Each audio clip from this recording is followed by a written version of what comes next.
Hello everyone, welcome to online pedia 24। जैसा आप सबको पता है कि मैं एक सेबी की सीरीज़ चला रहा हूँ, तो ये सेबी का पार्ट 2 है। वैसे मैं 3 वीडियो ऑलरेडी बना चुका हूँ इस पर, लेकिन ये पार्ट 2 है। इसके पहले वाला जो वीडियो था जो बेसिक है उसका पार्ट 2 है ये। और इसमें मैं आपको आगे का प्रोसीजर बताऊँगा कि आप सबको कैसे क्या करना है।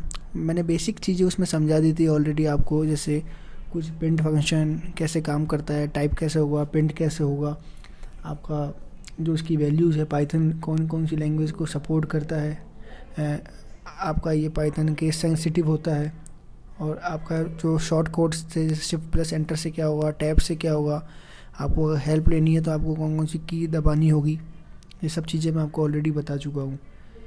आपको कमेंट के बारे में बताया है कि अगर आप हैशटैग यूज़ करते हो तो कमेंट है, और अगर आपने पहले वाला वीडियो नहीं देखा है तो आप देख ले। उसके आगे से ये वीडियो शुरू करने वाला हूँ, और इसमें भी वही लिंक होगा जो मैंने पहले वाले वीडियो में लिंक दिया था। उस पेज पे मैं और क्वेश्चन ऐड करने वाला हूँ। जैसे जैसे वीडियो बनाता रहूँगा मैं क्वेश्चन ऐड करता रहूँगा, तो आप इसकी टेंशन ना ले, आप प्रैक्टिस करें। लेकिन आपका जो नीम है वो मजबूत होना बहुत ज़रूरी है। तो मैं बस यही कोशिश करता हूँ कि आपका बेसिक पार्ट इतना अच्छा कर दूँ कि आपका जो फेज़ 1 है उसके जो MCQ है वो आप निकाल सके। अगर पेपर टफ भी आए तो आप समझ सके कि ये इस हिसाब से हो सकता है। मानिए कोई क्वेश्चन आपने नहीं पढ़ा, तो आपका माइंड इस तरह से बिल्ड हो जाए कि आपको उस ऑप्शन से समझ में आ जाए कि यार इसका ये आंसर हो सकता है या नहीं। जैसे फॉर एग्जांपल अगर मैं आपको दे दूँ कि प्रिंट फंक्शन क्या प्रिंट करता है, तो आप बता दोगे ये प्रिंट करता है। लेकिन अगर प्रिंट फंक्शन के अंदर मैं प्रिंट ही करवा दूँ तो क्या होगा, ये एक नया क्वेश्चन है जो बहुत कम लोगों को पता है। जैसे मैं आपको बता दूँ, मैं यहाँ लिखता हूँ, चलिए। अब जैसे मैं आपको बताऊँ जो प्रिंट फंक्शन है अपना, ठीक है, इसमें मैं प्रिंट करता हूँ ABC।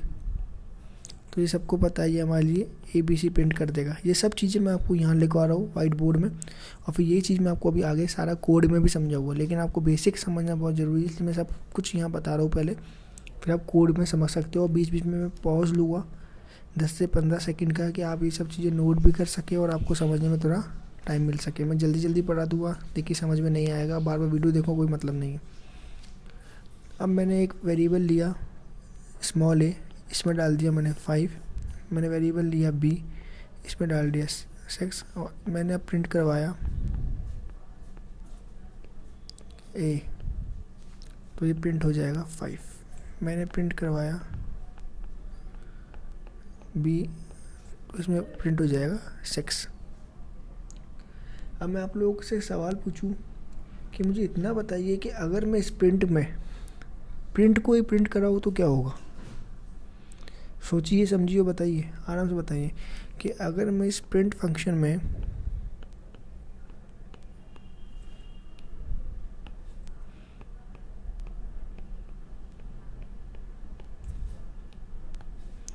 इसे प्रिंट कराऊँ तो इसका आउटपुट क्या होगा,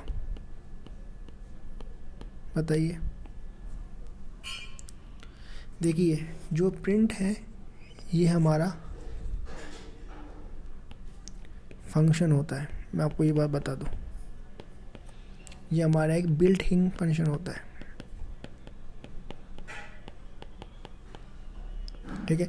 और ये कुछ भी वैल्यू रिटर्न नहीं करता। रिटर्न क्या होता है ये मैं आपको बताऊंगा, लेकिन अभी अभी समझिए, रिटर्न कुछ भी नहीं करता, नन। तो यानी इसका मतलब ये है कि अगर मैं प्रिंट को प्रिंट करवाता हूँ तो इसका जो आंसर आएगा, आपका जो इसका जो आंसर आएगा वो नन आएगा। मतलब ये कुछ भी प्रिंट नहीं करेगा। मतलब आप मोटा मोटा ये समझ लीजिए कि अगर मैं प्रिंट को प्रिंट करवाता हूँ तो जो आउटपुट होगा हमारा वो नन होगा। जो हमारा आउटपुट होगा वो नन होगा। ये बहुत बेसिक चीज़ है जो बहुत इम्पोर्टेंट क्वेश्चन है, और क्वेश्चन बनेगा व्हाट वैल्यू रिटर्न इन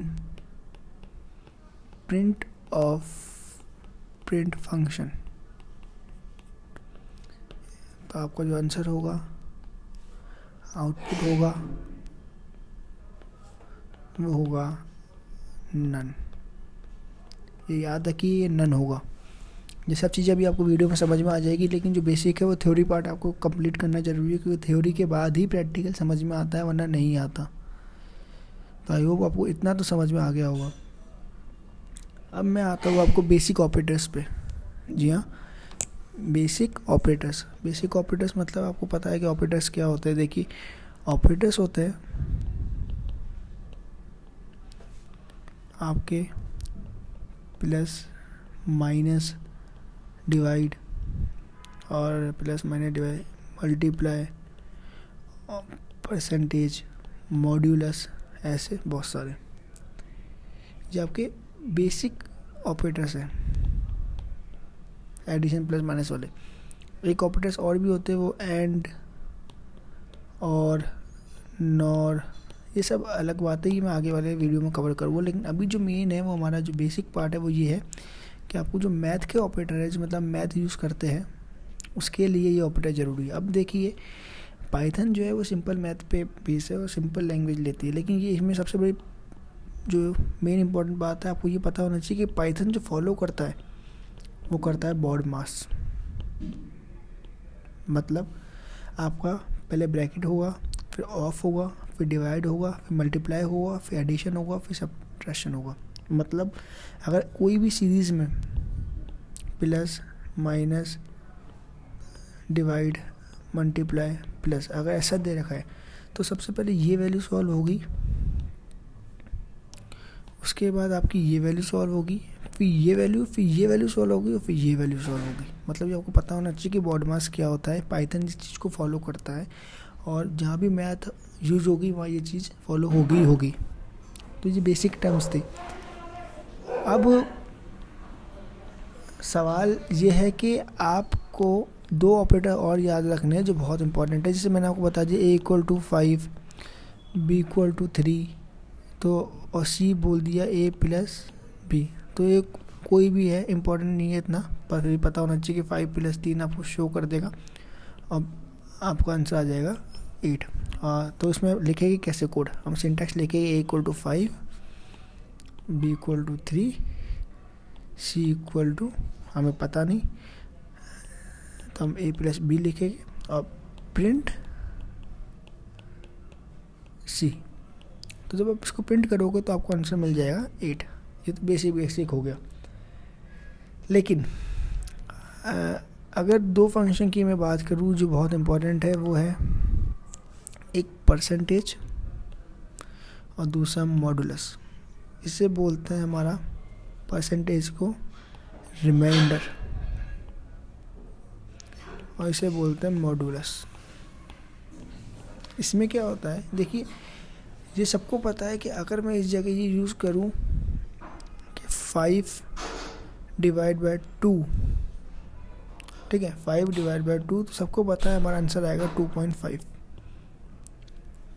इसको मैं ऐसे भी लिख सकता हूँ कि 5/2, तो इसका आंसर होगा हमारा 2.5। ये नॉर्मल बात है, सबको पता है कि क्या होता है, तो इसमें कोई इतना इशू नहीं है कि आप ये सोचा है कि ये कैसे हो रहा है। ये बहुत बेसिक टर्म्स है जो आपने 9, 12, 10th में, मतलब 9, 12 तो बहुत बड़ी बात है, फर्स्ट सेकंड में सीख ली होगी। 9, 12 तो मैंने सॉरी गलती से बोल दिया, ये फर्स्ट सेकंड की बात है कि प्लस माइनस सबको आता है। बट सीन ये है कि मैं आपको रिमाइंडर जो बता रहा हूँ ये आपने कभी सीखा नहीं होगा, ये आपको प्रोग्रामिंग लैंग्वेज में ही आएगा। तो सर जैसे बात ये है कि जो रिमाइंडर है, इसको इसी फॉर्मूले में अगर मैं यूज़ करता हूँ कि 5/2 अगर 2.5 होता है, तो अगर मैं 5 को रिमाइंडर करूँ 2 से, तो जो नाम है इसका रिमाइंडर, वो साफ बता रहा है कि सर अगर मैं 5 को 2 से डिवाइड करूँगा तो 2 2 जा 4 बचेगा 1, तो हमारा 1 रिमाइंडर बचेगा, तो इसका आंसर 1 ही होगा। मतलब कोई भी वैल्यू आप फॉर एग्ज़ाम्पल 11/2 करते हैं तो आपको पता है 2 5 जा 10 होगा, तो 10 तो गया पूरा बचा +1, तो हमारा रिमाइंडर 1 होगा। सेम यही बात अगर मैं 11/3 करता हूँ तो 3 3 9 तो होगा ही होगा, प्लस बचेगी 2 तो हमारा रिमाइंडर 2 होगा। तो ये चीज़ आपको समझ में आनी चाहिए कि रिमाइंडर क्या होता है। ठीक है, ये तो हुई हमारी रिमाइंडर की बात है। मैं जल्दी जल्दी बता रहा हूँ, टेंशन मत लीजिए। अब एक चीज़ आती है मॉड्यूल। इसमें क्या है, इसमें जस्ट उल्टा होता है। फॉर एग्जांपल वही एग्जांपल वापस ले रहा हूँ कि समझना ईजी हो। 5 2 जा 2.5। ठीक है, इसमें क्या वैल्यू होगी, इसमें आपका रिमाइंडर वाला पार्ट हट जाएगा और जो सिर्फ होल नंबर होगा वो बचेगा। जैसे आपको मैंने 5 कर दिया और यहाँ से 2 कर दिया, तो अब मैं बोल रहा हूँ कितना जा रहा है, 2 2 जा 4। ठीक है, तो इसमें जो मॉड्यूल होगा वो आपको 2 नंबर देगा। मतलब उसको मतलब नहीं है कि 2.5 है या 2.9 है या 2.6 है, ये तो फ्रैक्शन की बात हो गई, पॉइंट की बात हो गई। लेकिन अगर आपकी होल नंबर की बात भी करूँ कि डिवाइड हो रहा है, तो जहाँ तक जा रहा है सिर्फ वही वैल्यू आपकी आएगी, वही वैल्यू आपकी आएगी। जैसे मैं आपको बता दूँ, सपोज़ कीजिए 30/7।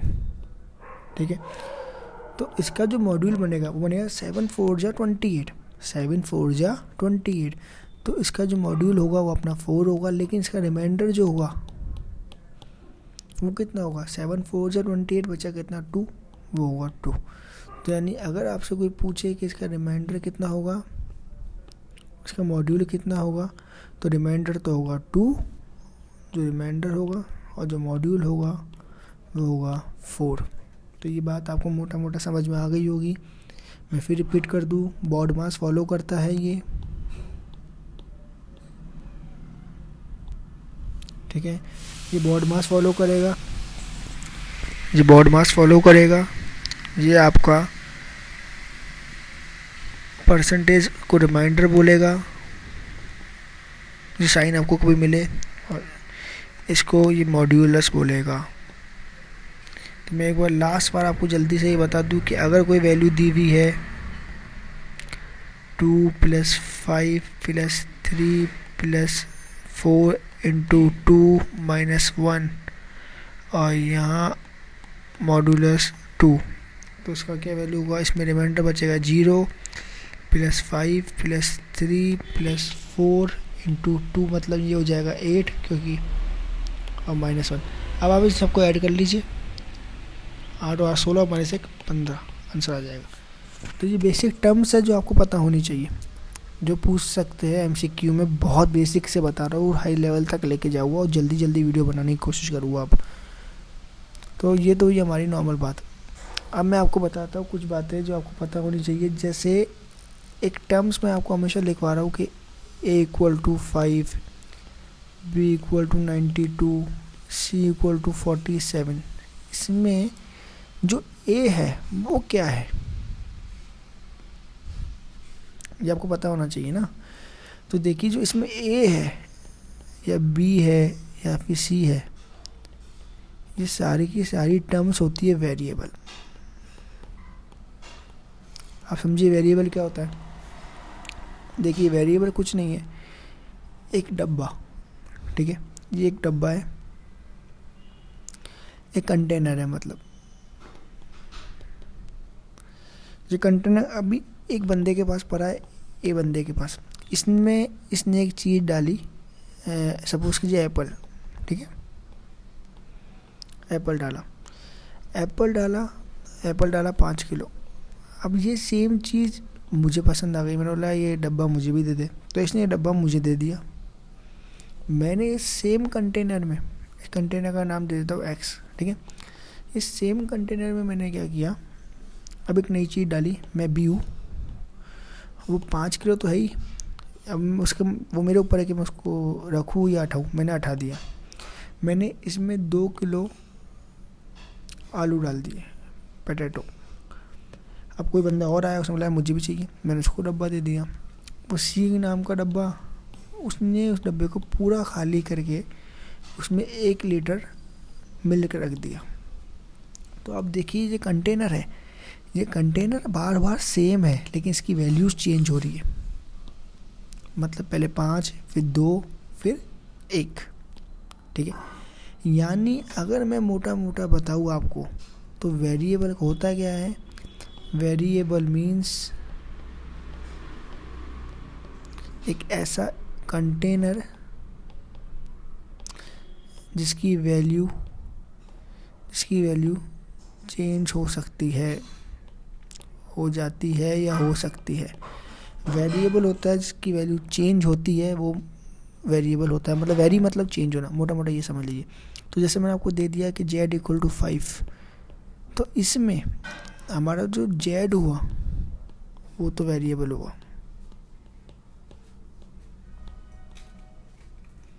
इस पे जो हमारा z हुआ वो तो हमारा वेरिएबल हुआ, और जो वैल्यू हम डालते हैं वही लिटरल, LITERAL, लिटरल मतलब वो वैल्यू जो हम स्टोर करवा रहे हैं। और हाँ, स्टोर से याद आया, बहुत ही इम्पोर्टेंट, बहुत ही ज़्यादा इम्पोर्टेंट सवाल ये पूछ सकते हैं कि वेरिएबल स्टोर कहाँ होता है। तो ये मुझे आप लोग बताएंगे कमेंट करके ये वेरिएबल स्टोर क्या होता है। आपका ये टास्क है आज का। मैं देखना चाहता हूँ कि कितने लोगों को ये चीज़ पता है कि if we store variable means variable में वैल्यू स्टोर करते, लेकिन वेरिएबल तो कई स्पेस लेता होगा। तो इफ़ वी स्टोर वेरिएबल, वो वेरिएबल तो स्पेस ऑक्यूपाई करेगा, वो कहाँ करेगा ये मुझे जानना है। ये मुझे कमेंट करके बताइए, ज़रूर से बताइए कि वो कहाँ पे स्पेस ऑक्यूपाई करेगा। तो चलिए आगे बढ़ते हैं। और कुछ चीज़ें जैसे मैं आपको बता दूं, जैसे वेरिएबल्स हो गई, लिटरल्स हो गई, बाकी मैं अभी आपको प्रोग्राम करूँगा जब आप समझ जाओगे। कुछ चीज़ें आपको मैं बता दूं, असाइन कुछ और होता है। जैसे मैंने a = 5 किया, ठीक है, और मैंने b = 6 किया। अब मैंने कर दिया प्रिंट a, तो 5 हो जाएगा। मैंने कर दिया प्रिंट b, तो 6 हो जाएगा। लेकिन मैंने a = 5 किया, b = 6 किया, फिर a = 4 किया, और मैंने कर दिया प्रिंट a प्रिंट b। तो इसमें a कौन सा आएगा, इसमें a आएगा सेकंड वाला, ये वाला, और इसमें x। मतलब हमारा जो वेरिएबल है वो ओवरराइट हो जाता है। मतलब जो अपनी न्यू वाली वैल्यू है वो स्टोर होगी, और पहले वाली वैल्यू जो वैल्यू है वो हट जाएगी, ठीक है। तो इसमें एक टर्म आती है आपकी आईडी। वो क्वेश्चन अलग था, पहले ही बोल रहा हूँ। जो मैंने पहले बताया है कि वेरिएबल स्टोर कहाँ हो, वो क्वेश्चन अलग है, ये अलग है। जो पाइथन है वो हमारी वैल्यू कहाँ स्टोर करता है, आईडी में। मैं पूछ रहा हूँ ये आईडी मतलब ये वैल्यू कहीं पे जगह होगी ना जहाँ पे स्टोर होगी, भाई इसको कोई नाम तो दिया जाएगा ना। जैसे मानिए मेरा घर है, अब मैं बोलूँ मैं इस जगह रहता हूँ XYZ, तो XYZ एक घर है ना भाई, नाम से पहचाना जाएगा ना। तो ये वैल्यू अगर मैं वेरिएबल डाल रहा हूँ तो वेरिएबल में भी एक जगह होगी ना जहाँ ये वैल्यू रखेगी, तो वो होती है आईडी। आईडी कभी भी सेम नहीं होती। मीन्स a = 5 है और इसकी आईडी कुछ है, मानिए XYZ है, और फिर मैं डाल रहा हूँ a = 6, तो इसकी आईडी XYZ नहीं रहेगी, इसकी आईडी भी चेंज हो जाएगी ABC।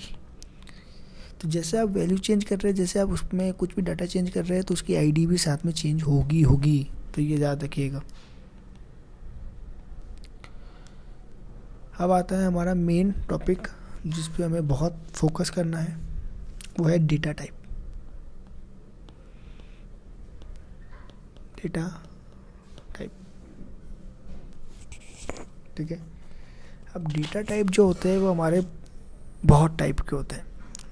नंबर, और दूसरा होता है हमारा स्ट्रिंग,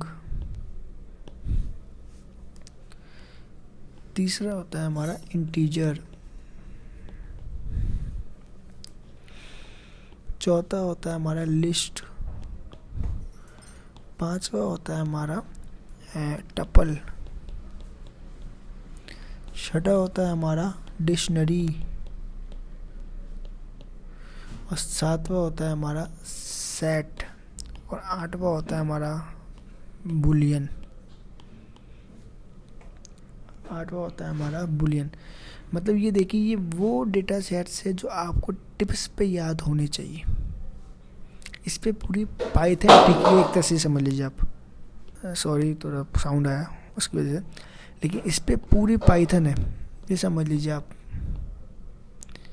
अगर ये आपको समझ में आ गया तो आपके लिए पाइथन ऑलमोस्ट 30 से 40% ईजी हो जाएगी। फिर आपको सिर्फ एल को समझनी है, बाकी आप चीज़ समझ जाओगे। तो ये चीज़ आपको पता होनी चाहिए कि डिक्शनरी क्या होती है, बुलियन क्या होता है, सेट क्या होता है, टपल क्या होते हैं, लिस्ट क्या होते हैं, इनके फंक्शन क्या होते हैं, ये सब आपको समझ में आना चाहिए। और इन्हीं पे पूरी पाइथन है। मैं फिर बोल रहा हूँ, पाइथन इसके बाहर नहीं है। ये भले ही आपका 3, 4, 5 वीडियो ले ले, 4-5 दिन ले ले, लेकिन ये चीज़ समझना ज़रूरी है। अगर ये चीज़ समझ जाते हो तो फिर बल्ले बल्ले।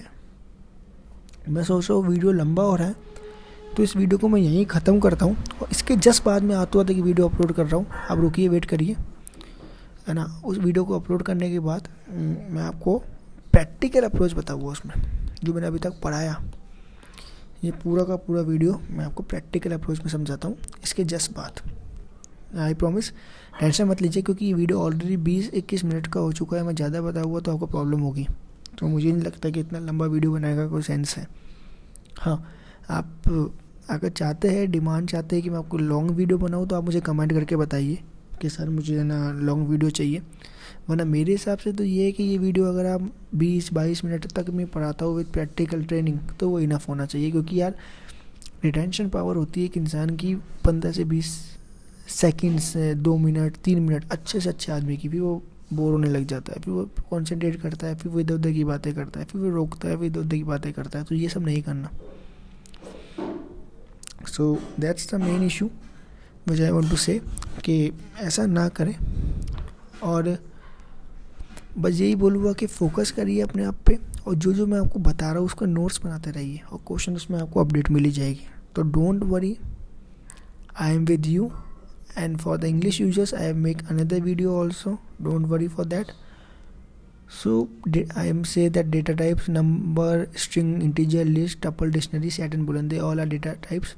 I don't say anything another which you don't know. So basic part ये था मेरा आज कि मैं बता सकूँ। मेरा मन तो ये था कि मैं इस वीडियो को और लंबा कर दूँ, लेकिन ये कोई मतलब नहीं है। 22-23 मिनट का वीडियो हो चुका है, इतना लंबा मतलब कि मैं इसके जस्ट बाद, ये दोनों वीडियो एक साथ आएगा, आई प्रॉमिस। ये वीडियो भी आएगा उसके 10-15 मिनट बाद, या उसके हो सकता है अगर आप चाहो तो 2-3 घंटे बाद मैं दूसरा वीडियो अपलोड कर दूँ, लेकिन वीडियो में दोनों हाथों हाथ बना ही रहा हूँ। तो ये वीडियो है। इसके बाद हम जो भी हम शुरू करेंगे, प्रैक्टिकल अप्रोच शुरू करूँगा मैं। मतलब प्रैक्टिकल अप्रोच मीन्स कि जो भी मैंने आपको अभी तक पढ़ाया है, स्ट्रिंग और ये सब बता रहा हूँ, मैं बताने वाला हूँ, ये सारी की सारी वीडियो मैं आपको प्रैक्टिकली अप्रोच करूँगा इसके बाद जो वीडियो आएगा। और शायद हो सकता है कि इसके बाद में डेटा टाइप थोड़ा बहुत समझा दूँ मैं ओरियली, वरना उसके बाद मैं प्रैक्टिकली अप्रोच सब करूँगा। तो आपको ये वीडियो कैसा लगा, तो आशा करता हूँ आपको वीडियो कैसा लगा बताइए। और आपको वीडियो अच्छा भी लगा होगा, प्लीज़ मुझे कमेंट करके बताइए कि वीडियो कैसा लगा, उसमें क्या क्या कमी है और मुझे क्या क्या करना चाहिए। And for English users I will make another video right now on the same topic, don't worry. And I have to upload the practical approach also, and I upload another video also after that, which you I think almost 10% comfortable to adapt a Python in your mind. So bye bye, take care, God bless you, love you all.